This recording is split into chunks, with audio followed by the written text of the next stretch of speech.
Ao ser desmascarado e humilhado pelo rei do crime, Peter Parker fica deprimido e começa a duvidar do seu próprio potencial.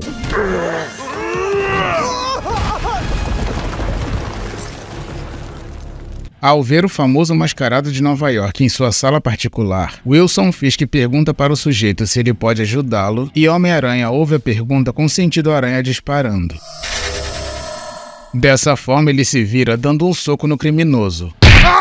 Naquele momento, 3 capangas aparecem perguntando se está tudo bem e o chefão responde que ele mesmo irá resolver aquilo enquanto segura o braço do fantasiado. E quando o roliço pergunta quem o enviou, ele responde com um chute bem na cara do safado. Com isso, Fisk manda um dos seus capangas conhecido como Electro cuidar dele e o corpo do indivíduo começa a acender e dispara uma descarga elétrica em cima do herói.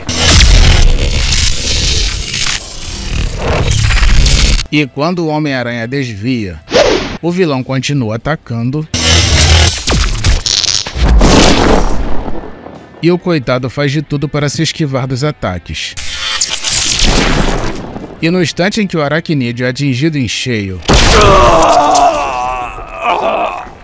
ele acaba desmaiando. Desse modo, o rei do crime manda um dos empregados remover a máscara. E quando o rosto de Peter Parker é mostrado, Wilson diz que ele não passa de um pivete e pergunta se alguém o conhece. E quando um deles lembra que ele invadiu a boate do Mr. Big uns dias atrás, o careca diz que irá marcar uma reunião com ele e manda os capangas jogarem o pivete na janela. Dessa forma, eles obedecem e Fisk decide guardar a máscara. Em seguida, vemos Peter caindo. E no instante em que o rapaz acorda, ele consegue segurar o vidro do mesmo andar onde está acontecendo a festa, mas rapidamente sai dali para ninguém o ver sem a máscara. Pouco tempo depois, vemos o rapaz voltando para casa caminhando muito chateado pela vergonha que passou, pois nunca se sentiu tão humilhado em toda a sua vida. E quando ele chega, percebe que a tia May está muito chateada enquanto assiste TV. Com isso, ele pergunta o que está acontecendo e ela responde que se sente muito sozinha e pergunta por que ele fica tanto tempo fora de casa. E como ele não pode revelar que é o Homem-Aranha, acaba se enrolando na resposta e ela começa a chorar dizendo que sente muita falta do Ben. Dessa forma, Peter a abraça e ambos confortam um ao outro. No dia seguinte, o telefone toca no instante em que o Peter se levanta.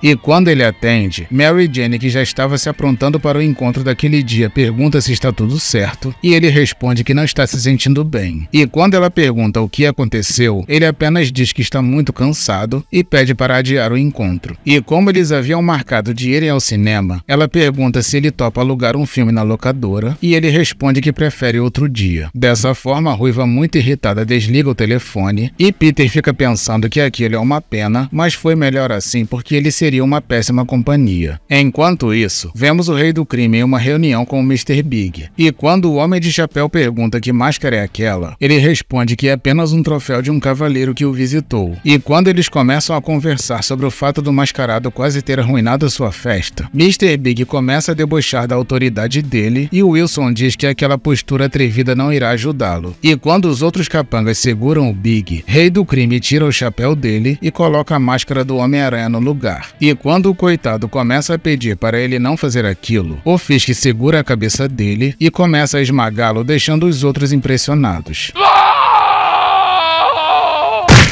No dia seguinte, o noticiário da TV informa que um criminoso chamado Frederick Foswell, mais conhecido como Mr. Big, foi encontrado morto no Rio Leste com a máscara de um vigilante conhecido como Homem-Aranha. E enquanto Peter assiste, o programa informa que o FBI tem uma lista curta de suspeitos e que o Homem-Aranha é um deles. No dia seguinte, no colégio Midtown, vemos Peter em uma aula de história. Com isso, Mary Jane percebe que Peter está chateado e pergunta o que ele tem escrevendo em uma folha de caderno. Com isso, Peter faz a mesma coisa pedindo perdão para ela sobre o furo de sábado e ela aceita a desculpa. E enquanto a aula prossegue, a professora que falava sobre as fitas gravadas no caso do ex-presidente Richard Nixon pergunta por que uma pessoa que tinha tantos inimigos gravaria os seus passos. Desse modo, Peter lembra das câmeras instaladas na sala do rei do crime e responde à pergunta da professora dizendo que Nixon se achava intocável. E quando a professora o parabeniza pela excelente resposta, Peter fica pensando naquilo